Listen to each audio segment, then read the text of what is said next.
Good morning, good afternoon, good evening, depending on where you're going to be watching this video from. My name is Effiong David King, and it's been a long time on this channel, and I have not dropped a video or something for you guys to learn from.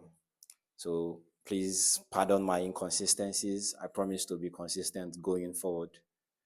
Today, I'm going to talk about something that is very crucial. It's a pressing topic most people try to avoid or do not have enough information about, and that is the talk of savings.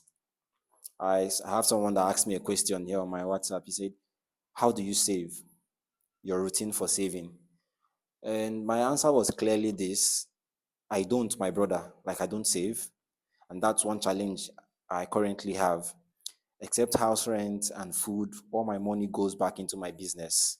I know it's bad and I should have a very large emergency fund, but right now, I just trust God to keep certain emergencies far away till I become more financially stable. So let's say because it's only me, no wife or kids, I only save my rent and small money to feed. Okay. So savings generally, because let's put emotions aside, let's put faith aside. Having faith is excellent, trusting God is excellent. But savings generally, or the right way, should be sectioned into three segments. You should have your savings, you should have an emergency fund, and then you should have savings for investment. That is how savings should be structured for you to work, for you to be effective. So, what are savings? Savings are your house rent, your feeding money. These are savings. These are your savings. You should have money put aside because you cannot just go around when it's time to pay your rent and then you're looking for someone to assist you. No, you had 12 whole months to prepare for your rent. You had 12, let's say you have 9 months to prepare for the birth of a child. So savings is something that should be planned for, well thought after. So you should have that aside. And then you should have an emergency fund. Life is filled with ups and downs. There are moments when things don't go as planned. There are moments where, God forbid, you lose a loved one, but this is life and we're facing reality, we're facing fact. Imagine you lose a loved one or one of your loved one ends up in the hospital. Those are what emergency funds are for. Or let's say you're married and you have kids and one of them fall ill. This is what an emergency fund should be for. So you don't begin to run helter skelter when they show up. So I've said the first one is savings, savings for your rent, savings for feeding, savings for day-to-day living. And then the second one is your emergency funds. You should have money for rainy days. You don't touch this money. It should be a huge amount of money that you do not plan to use for anything.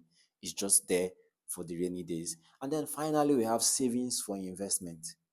Savings for investment. I do not concur with the idea of let money just sit around and do nothing. I often tell people that money is an excellent servant, but a very brutal master. If you give money the chance to rule over you, it is very brutal in its dealings. But if you make money an excellent slave, making money an excellent slave simply means seeing money as a tool and using money to solve problems. So savings for investment is when you save, let that money have a target.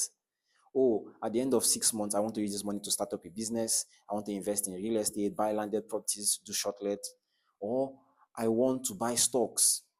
So you should have savings for investment, money that helps you find more money. You should have emergency fund for issues that may come up out of the blue.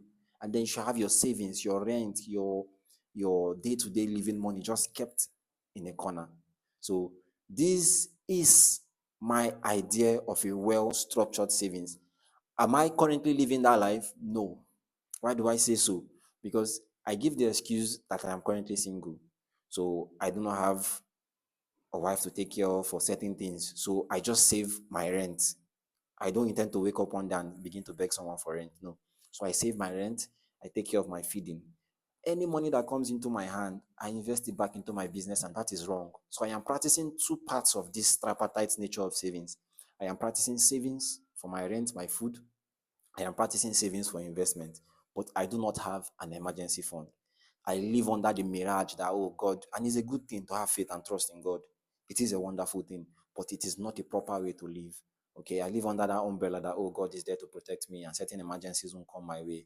But I am supposed to have a proper emergency fund saved and stored that I do not touch unless it is a proper emergency. So that's my ideology about savings, and this is an honest review of myself. There's nothing to hide. This is me letting you know how I live and how I operate my own life. Thank you very much. Please do well to subscribe to this channel. We would really appreciate your subscription and like and share. Someone else would need to watch this video to really put their life in order. I remain your friend, Effiong David King. See you on the next one.